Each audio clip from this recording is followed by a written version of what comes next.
Let me tell you a personal experience. I happened to be in Madison, Wisconsin, on a listener-supported radio station, community radio station, a very good one. I was having an interview with the news director. I've been on that program dozens of times, usually by telephone. And he's very good. He gets to all sorts of people. And he started the interview by playing for me a tape of an interview that he had just had and had broadcast with the guy who's some mucky-muck in Nightline. I think his name is Jeff Greenfield or some such name. Does that name mean anything? I'm Jeff Greenfield for Nightline in New York. What about just in the selection of guests to analyze things? Why is Noam Chomsky never on Nightline? I couldn't begin to tell you. He's one of the leading intellectuals in the entire world. I have no idea. I mean, I can make some guesses. He may be one of the leading intellectuals who can't talk on television. You know, that's a standard that's very important to us. If you got a 22-minute show and a guy takes 5 minutes to warm up, now I don't know whether Chomsky does or not, he's out. One of the reasons why Nightline has the usual suspects is one of the things you have to do when you book a show is know that the person can make the point within the framework of television. And if people don't like that, they should understand it is about as sensible to book somebody who will take 8 minutes to give an answer as it is to book somebody who doesn't speak English.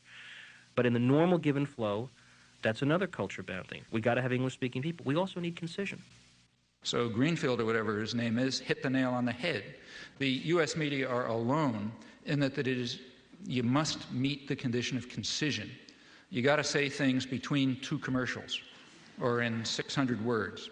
And that's a very important fact, because the beauty of concision, you know, saying a couple of sentences between two commercials, the beauty of that is that you can only repeat conventional thoughts. I was reading Chomsky 20 years ago. I think his notion, didn't he co-author a new book called Engineering Consent or The Manufacturing of Consent? I mean, some of that stuff to me looks like it's from Neptune. This is the first time the Neptune system has been seen clearly by human eyes.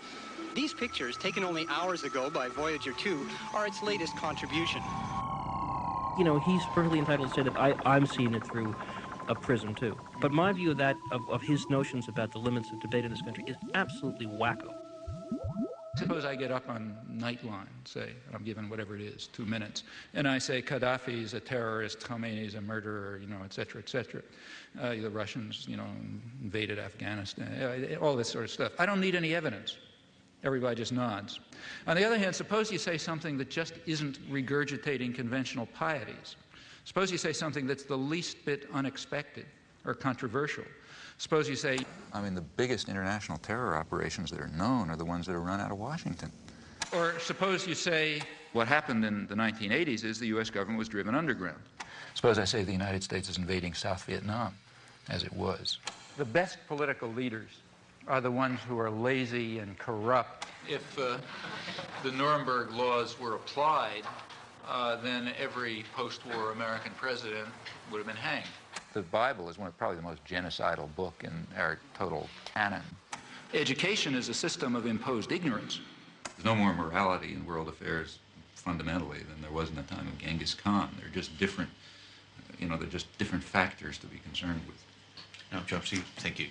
Well, you know, people will quite reasonably expect to know what you mean. Why did you say that? I never heard that before.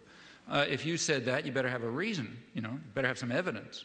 In fact, you better have a lot of evidence, because that's a pretty startling comment. You can't give evidence if you're stuck with concision, you know. That's the genius of this structural constraint. And in my view, if people like, say, Nightline and McNeil Lehrer and so on were smarter, if they were better propagandists, they would let dissidents on, let them on more, in fact. The reason is that they would sound like they're from Neptune. Then comes our special conversation on the Middle East crisis. Tonight's is with the activist, writer, and professor Noam Chomsky. Again, there has been an offer on the table, which we rejected, an Iraqi offer last April, to eliminate their chemical and other unconventional arsenals if Israel were to simultaneously do the same. We rejected it, but I think that should be pursued as well. Sorry to interrupt you. I have to end it there. That's the end of our time. Professor Chomsky, thank you very much for joining us. AT&T has supported the McNeil-Lehrer NewsHour since 1983 because quality information and quality communications is our idea of a good connection. AT&T, the right choice.